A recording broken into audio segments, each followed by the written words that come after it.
after you visit this Messiah and find him, because Herod didn't know where he was at the time, come back and tell me where he's at.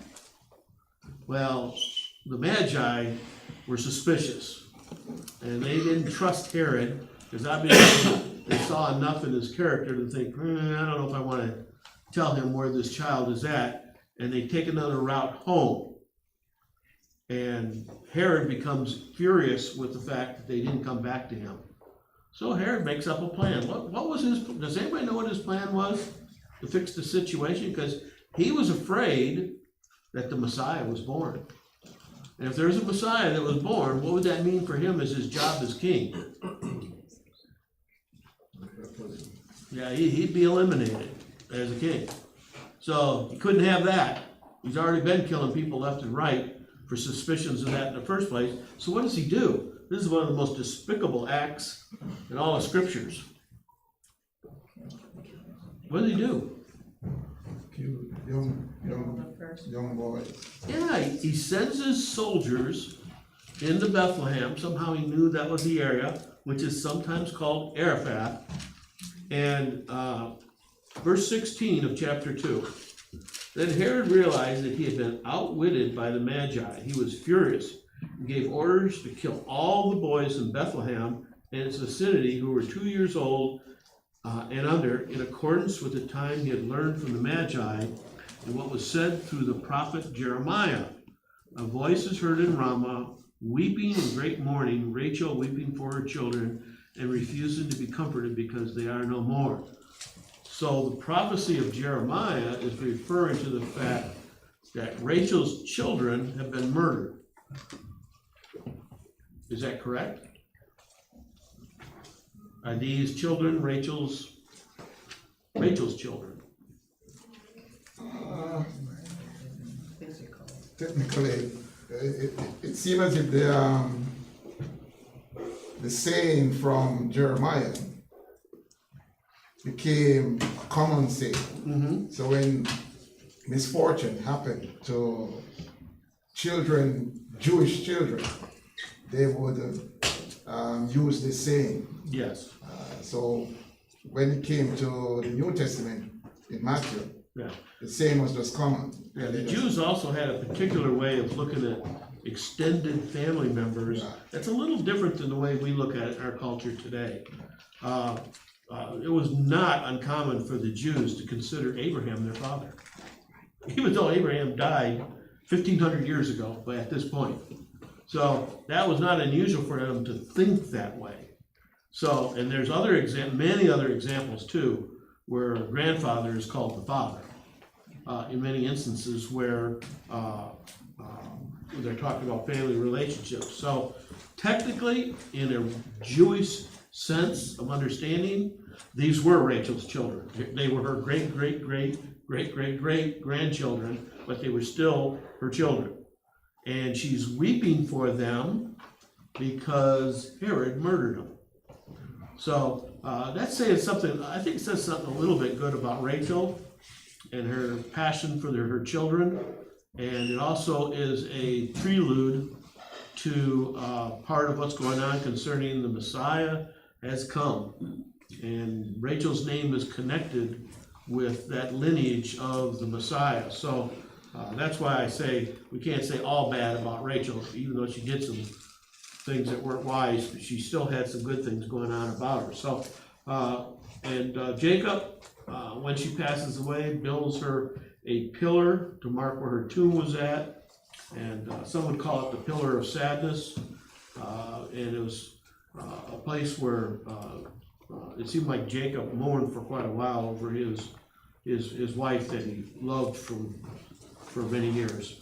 Going back to now to verse 22 to finish this chapter, it says, Israel moved on again, pitched his tent beyond Migdal, elder, while Israel was living in that region. Reuben went in and slept with his father's concubine, Bilhah, and Israel heard of it. Now you can see here now he's using the name Israel instead of Jacob. So the scriptures, it seems like that was sometimes true even in the New Testament, where Paul and Saul's name was kind of back and forth a little bit until finally Paul fully stuck, and later on Israel does too. But Reuben is, what order of birth was Reuben? Turn to the next verse and it'll tell you.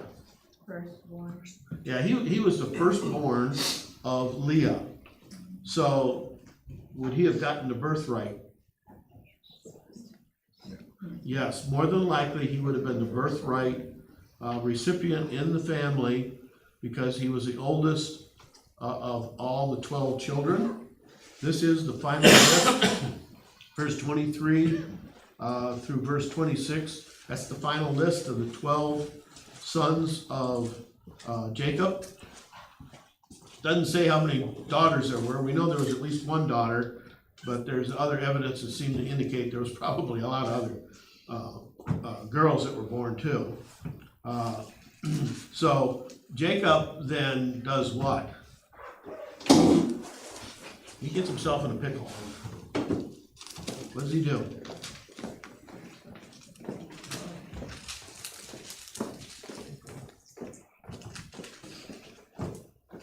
What's his sin?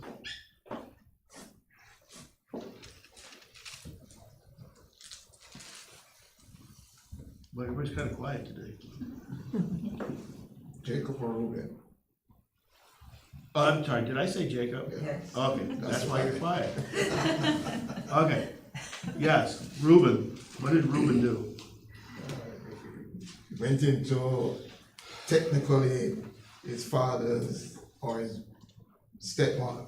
Yes. So it's I don't know whether you consider it adultery or incest. I don't guess it's not incest, but either way, Was against God's command. yeah, and Israel hears of it, and he at that point he does lose the birthright designation at that point, and for good reason. And we'll talk about that later on in the later chapters of Genesis, as far as who does get the birthright of the 12 sons of Jacob. So moving on from there, you can see this, they're all named. In verse 27, it says Jacob came home to his father Isaac in Mamre near Kiriath Arba, that is Hebron, where Abraham and Isaac had stayed. Isaac lived 180 years, and he breathed his last, and he died, and he was gathered to his people, old and full of years. And his sons Esau and Jacob buried him. So you can see Esau and Jacob are still on friendly terms. They bury their father, who had lived 180 years. And I love how the scriptures always say that some of these older guys, it talks about the fact that they were old and full of years. And I think that's kind of like a good way of announcing the fact that they lived a good life and had a long lifespan. So Jacob and Esau together bury him.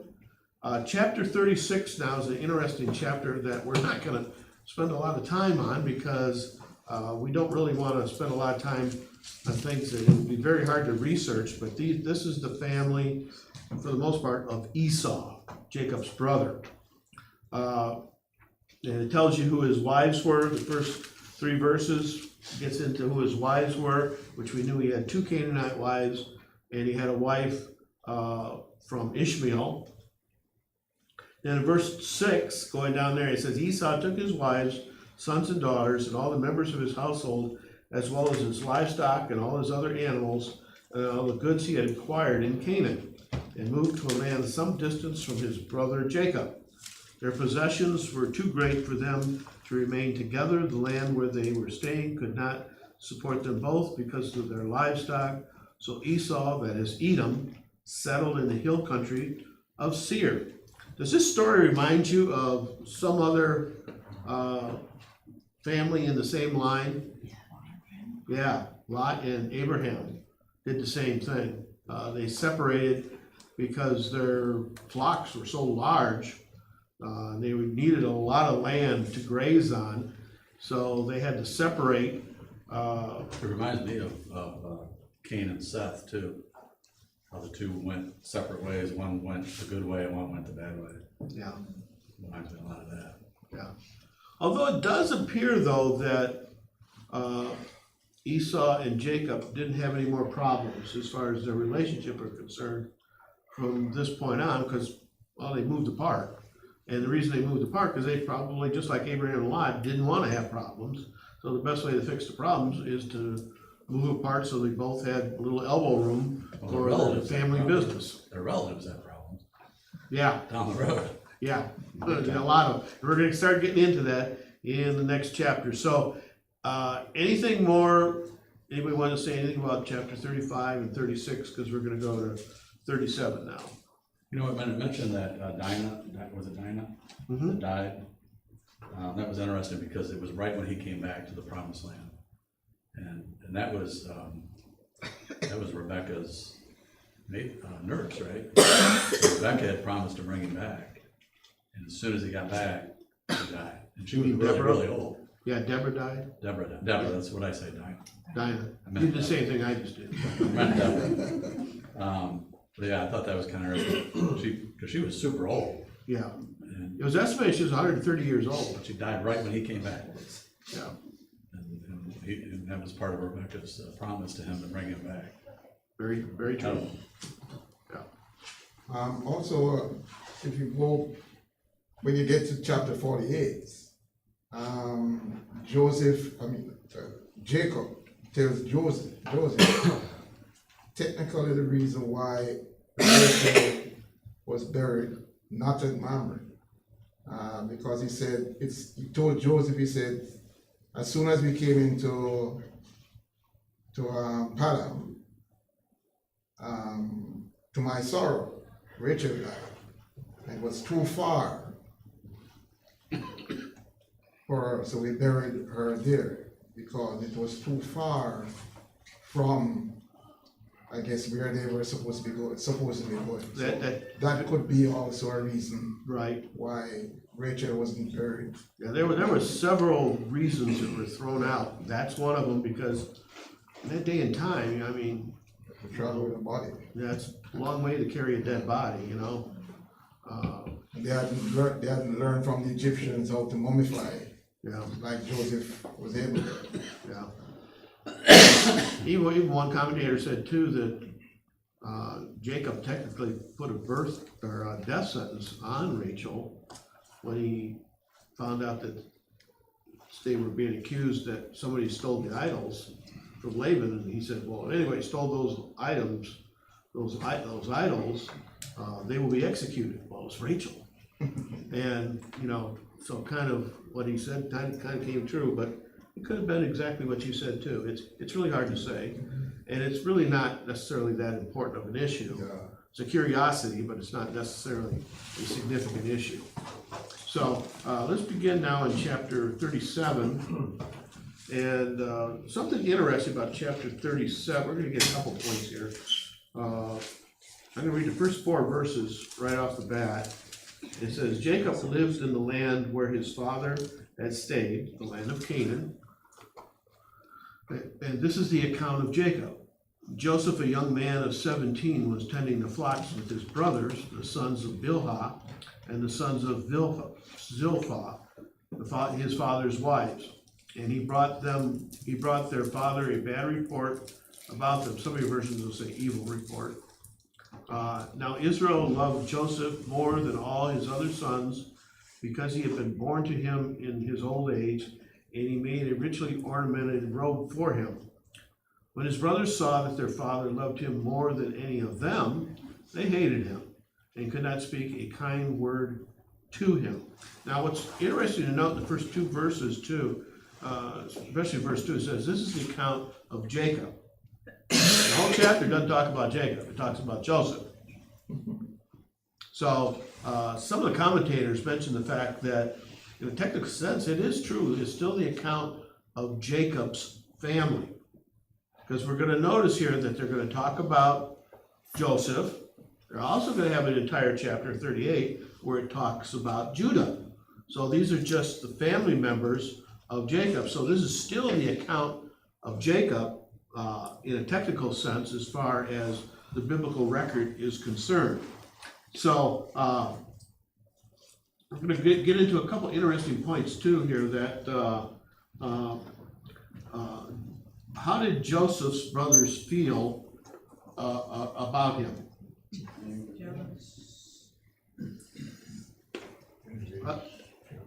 They hated him, didn't they?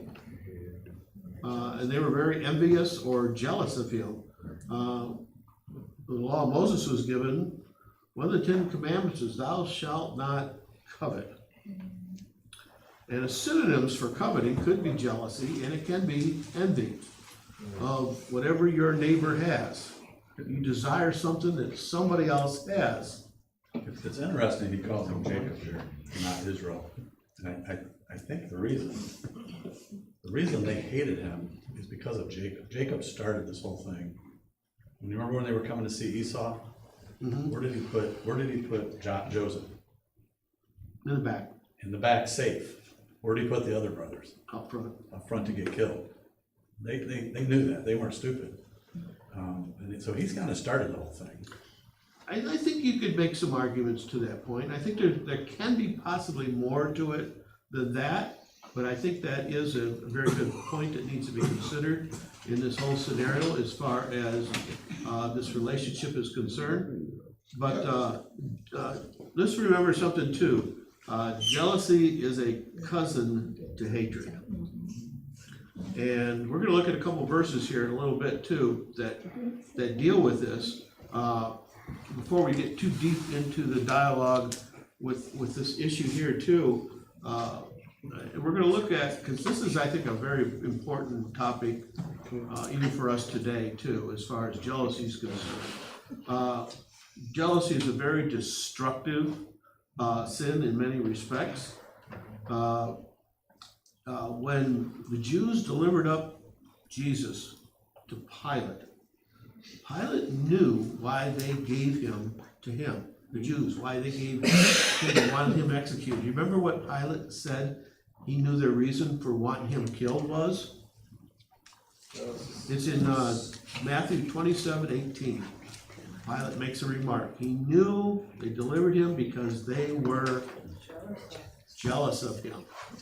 But why were the Jews jealous of Jesus? Because the people listened to him. Yeah, Power. instead of them, right? Yeah. He was getting all the attention, and they weren't getting any attention anymore either. And they were afraid that he was going to be taken over for them, and he would become their boss. They didn't like that. Also, too, another example, Rachel and Leah. Was there a jealousy situation there? That was tearing that family apart. All the jealousy that was going on concerning the children. Cain and Abel. Why did Cain kill Abel? He was jealous of his brother because God's listening to him and not him. So Saul and David. Why was Saul jealous of David? Jealousy, once again. What about Sarah and Hagar? Just said it. Oh, okay, yeah. Haman and Mordecai. Once again, jealousy.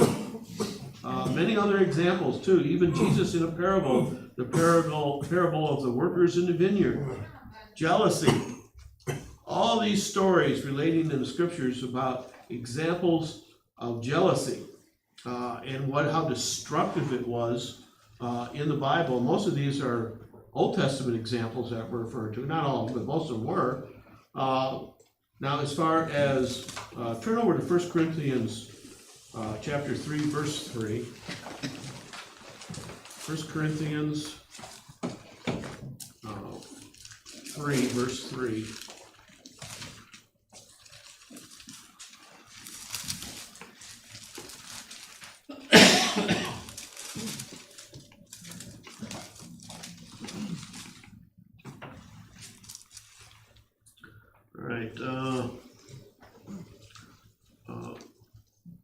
Verse 1, I'll start.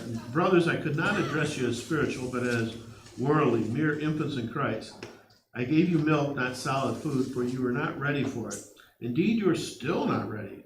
You are still worldly, for since there is jealousy and quarreling among you, are you not worldly? Are you not acting like mere men? For one says, I follow Paul, another I follow Apollos. Are not all mere men? So once again, we can even see in the very beginning of the church, jealousy is raising its ugly head even in the New Testament church. Today, as far as examples for today, is there jealousy even in churches today among Christians? Absolutely. I mean, we're human. That's stuff like that's going to come up constantly in churches all over the world. There are still ongoing issues of jealousy, and it's almost always very destructive. It leads to a lot of disorder and hatred among people. We can even look at our own political environment today. Republicans and Democrats. Is there a lot of jealousy going on between those two groups? Oh, jeez. Every night on the news, you see it. There's a lot of jealousy even about some people towards our president. They're jealous of his power, and he's doing things that they don't want him to do because they want to do the things they want to do, and they wish him nothing but ill will, and they lie and cheat and steal in all kinds of other ways. What about the jealousy between rich people and poor people? Is that an ongoing problem for today in our culture? Absolutely. There's even jealousy in the sports. There's all kinds of things going on in sports where you can see there's issues of jealousy. I was just watching something the other day. There's a women's professional basketball league, the WNBA, and there's a certain player, a certain girl who came out of college. It's a tremendous player. And once she got into the WNBA, they found out there's a lot of people that just hated her because they were jealous of her. They wanted the spotlight on them, and she was getting all the spotlight. And there's just all kinds of crazy stories about that too. Is there jealousy fermented by our news media? How does the news media cause jealousy? How do they cause it? Lying. Simple as that. They tell a story a way they want the story to be so that people will listen to it and think it's the truth. And what they're trying to do very often is pit groups against one another. That's why you see a lot of times in the news, it pits these groups against each other to promote jealousy and envy, and it creates great disunity among our entire country. We're running out of time. I've got a couple things here too. If you look also in 1 Corinthians 13, envy is talked about concerning what love is. And envy is condemned in those verses too, as far as, that's why I said it's the cousin to hatred. It certainly is. Psalm 37, if you've never read Psalm 37, verses 1 through 3, it talks a great deal about do not fret. Do not fret over the wicked. And don't get envious and jealous of what the wicked are doing and worry about what other people are doing. Just focus on your relationship with God. And in conclusion, since we're out of time, what are some of the root causes of jealousy and envy? Both of these are the opposite of love. Jealousy seeks to see another person's misfortune. The root causes of jealousy and envy are connected to usually a person's inability to see what God has provided in their own life. You're worrying too much about what others have and not focusing on what blessings the Lord has given you in your own life. It shows a lack of thankfulness for what we do have. It shows a lack of humility. It shows that we're not patient in our prayers. And it's also a point of showing that we are not having a trusting faith in God in our own lives. So you can just see how envy just destroys so many human relationships. And we're going to get into that now next week when we talk about Jacob's sons who end up hating one of their own brothers to the point of insanity almost, what they do with their jealousy. Any comments or closing remarks before we leave? All right, we'll see you all next week.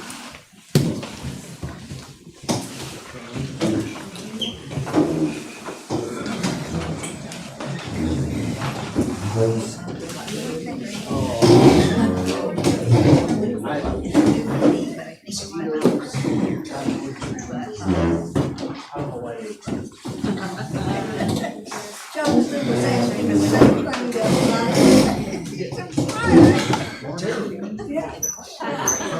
doesn't make sense.